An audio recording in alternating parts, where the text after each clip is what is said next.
Daryl Ruiter joining us right now, brought to you by Scheib & Jewelers, Cleveland's premier jewelry store.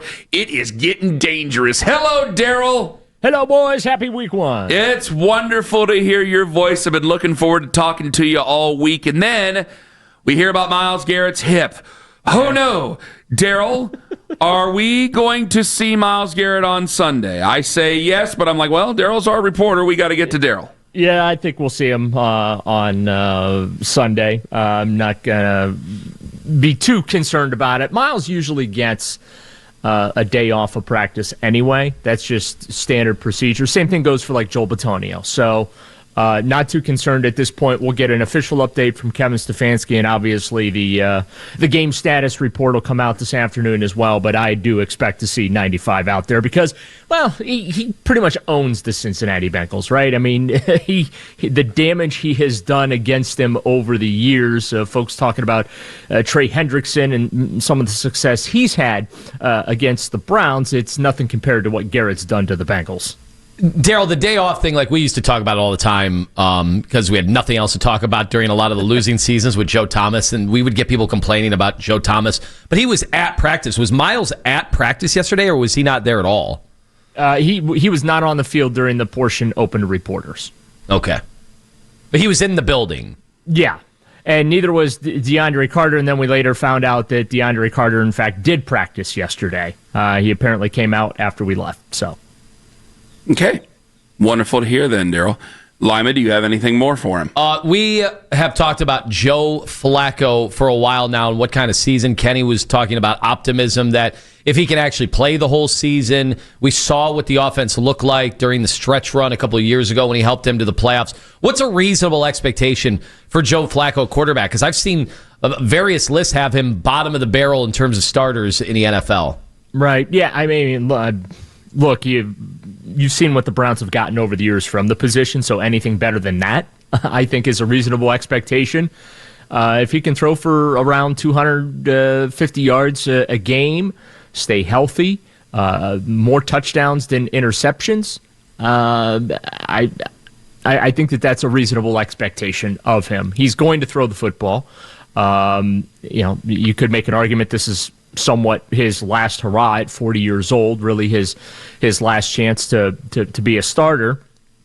And so, that's all I'm looking for. He had mentioned earlier this year that he's not looking to rekindle anything from 2023. I know a lot of fans are hoping that magic returns. That was a very fun 5 weeks to watch the Browns offensively. It's part of the reason David Njoku just absolutely loves Joe Flacco. Njoku is hoping that Joe's going to continue getting him the football like he did in 2023. So I honestly don't know what to expect. I know he's looked good during training camp, looked good there for that little spell he got in the preseason. The returns are great from within the building as far as what they think, see, and feel about Joe. So we'll see if he can, keep this team competitive early in the season and actually stay on the field because, as you know, those rookie quarterbacks are looming in the shadows. Daryl, I took shrooms once as a young man, and it didn't do anything for me. So I wondered if they were really shrooms, and I wouldn't do it again the next night to see if they would do anything for me. And there are people today who are saying that I may be on shrooms because I have said that I'm going from 6 wins to 8 wins. For the Cleveland Browns. I talked to Bernie yesterday. I'm getting excited. Okay. I'm getting that stealing feeling again. Daryl, your thoughts on me wondering if we can get to 8 wins? I don't think it's completely unreasonable. Oh, hell yeah. Hell, get the music. Owen, damn it. Things have changed. I don't know that we can. 8 wins. I don't think it's unreasonable. I'm not predicting 8 wins, but it's not unreasonable. Look, sports are funny. I'm picking them to beat the Bengals on Sunday.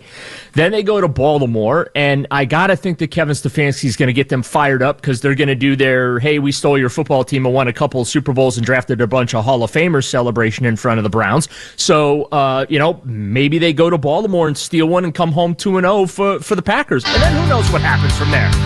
Woo! Let's go, Daryl! We've got to be the only place in the country actually picking the Browns to win this game. Well, Daryl just said they're starting 2-0. You think I give a damn about anybody else's opinion other than yours and Daryl's and Owen's? We just replay the shows from last year's opening week, the year before that. I think Ken had everybody guaranteed during the 0-16 year they were going to win. No, that wasn't it. I didn't think they'd beat Philly. That was the 4-0 preseason. That was the 1-15 season. The 1-15 season, I remember I told you I got shouted at by Nathan and Matt Wilhelm because I said they were going to be a 3-win team. And they screamed at me. It was a browbeating. It was like Al Pacino in Heat. It was ridiculous. And Matt Wilhelm yelled at you too? Yeah, he did, buddy boy. Now, I like Matt. Matt and I are buddies, but I'll tell you, it was like, whoa, guys. He's like, where do you find only 3 wins on this schedule? And Nathan, it was like an interrogation with Nathan, who will be on the show coming up at 9:01 this morning. Either way, why is it crazy to think that we can beat the Bengals? Oh, it's not at home. It's not crazy. Joe Burrow has problems and sees ghosts against the Cleveland Browns. It's not crazy, but you guys are acting like the Browns should be favored in the game. I didn't say they should be favored in the game. They're 5.5-point dogs at home, and I think the that second biggest home dogs in the entire league. I think that they can beat them. Sure, it's the NFL. What outside of it's just the NFL? Those are just bet odds to make sure that the money's even. I don't know where you're coming from saying that the odds are some sort of an indicator. Why are the odds an indicator? Do you remember what happened? What was the spread? I want to ask you what the spread was the year that they had a bunch of COVID guys and the coach had COVID and we had to go play Pittsburgh in the playoffs. What was the spread then? Like 90? Who ended up winning that game? Yeah. Cram it. I'm Team Ken on this one. But that was Kiss washed, my ass. That was washed Big Ben. This is Joe Burrow coming off an incredible season and he's healthy. Okay, fine. Just they can win. Of course they can win. Fart noises. Of course they can win. It's the NFL. We saw last night Dallas almost beat the defending champs. That's the league. They were 8-point underdogs. Of course that's true. I want to hear. I heard Ken make the case earlier. Joe, why are you so confident? Well, the reason I'm confident they're going to win this game is the Bengals always struggle out of the gate. Number one. Number two, Cincinnati's defense. They have one defensive player. It's Trey Hendrickson and then 10 other dudes. Now, that's not to say that they can't be better defensively than they were a year ago. It wouldn't be hard to do. Joe Flacco, reinvigorated, getting a last chance here to do a little something special. The chemistry with David Njoku, the fact that the Browns are going back to their bread and butter with their blocking schemes and the offense with Kevin Stefanski. So I just think that if there was an opportunity for the Browns to start 1-0, this might be one of the better ones they've had since 1999. Oh yeah, by the way, the Browns they beat the Bengals somewhat with regularity. Within the division, the Bengals are the one team that the Browns can play with and compete with and beat on a regular basis. They didn't do so well last year, and I understand that, but. Denzel Ward plays well against the Bengals historically. Really, my only concerns going into this game for the Browns, can they get through the thing healthy, number one? And then number two, depth in the secondary, right? I mean, we heard Jim Schwartz say it yesterday. Secondary's got to make plays for them on Sunday.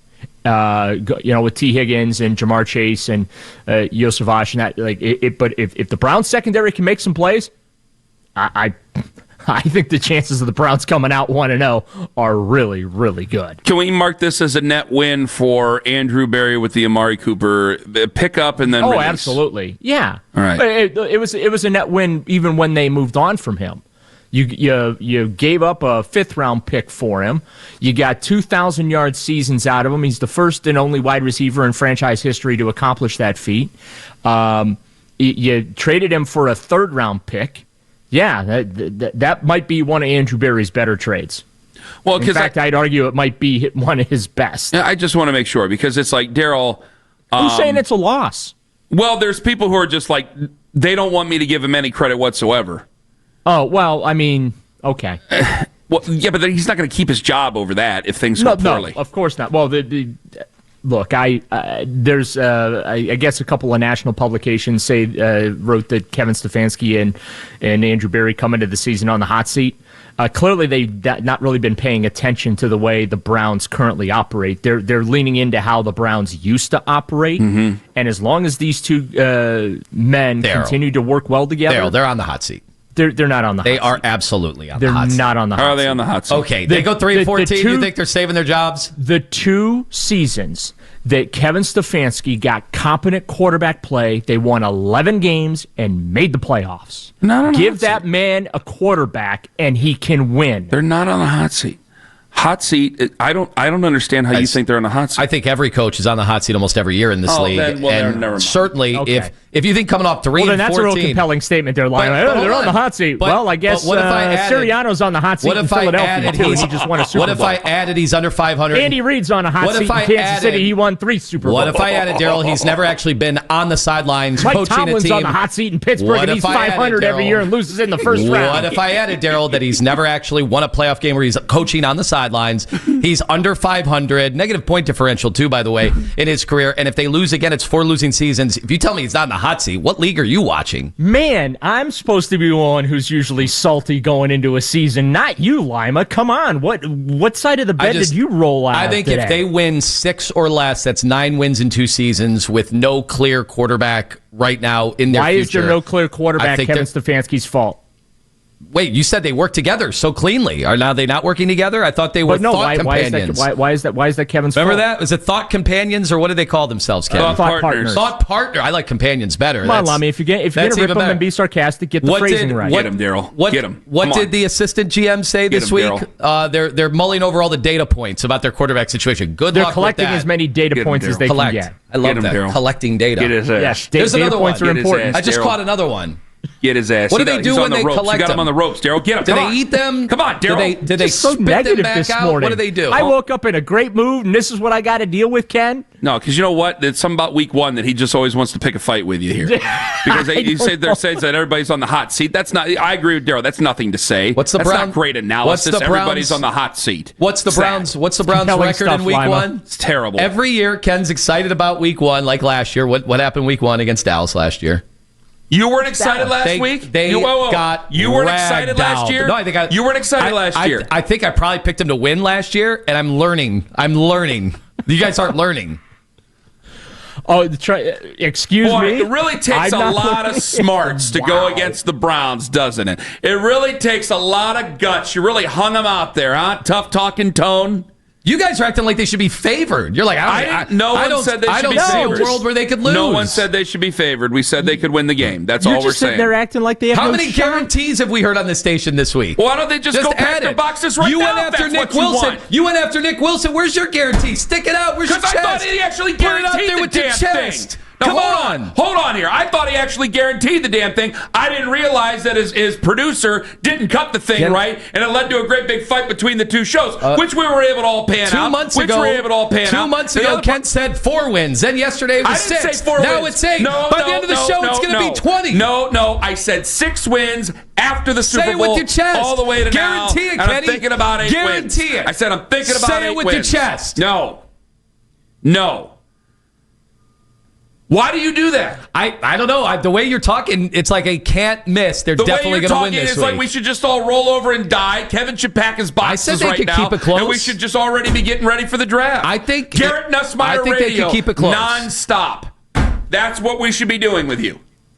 I mean, good God. You agreed with me an hour ago just because it's Daryl on the phone now because you have a propensity to disagree with Daryl and start fights because you know that Daryl doesn't have as much bass in his voice as I do, and you're less afraid to argue with Daryl than you are with me. Plus, Daryl's not in the room right now. I just think you're doing the same thing you went after Nick for. You're laying this great case out. Just guarantee it. Guarantee No, you're I'm going not to going win. to guarantee a damn thing. Don't you call me out This for is guarantee. exactly what he ripped. Because I learned my lesson, like you just said. I've learned. We did 2 I've segments. learned. What did he do? 2 segments. 2 segments 2 days ago about Nick. What did he say? We did it yesterday. Yeah, what did you say? That's how much your brain is running And from all the things Owen- you used to do in downtown, like skiing. Owen, did he go after Nick for not having the guts to predict it, to guarantee it? I didn't say no. That's not what I said.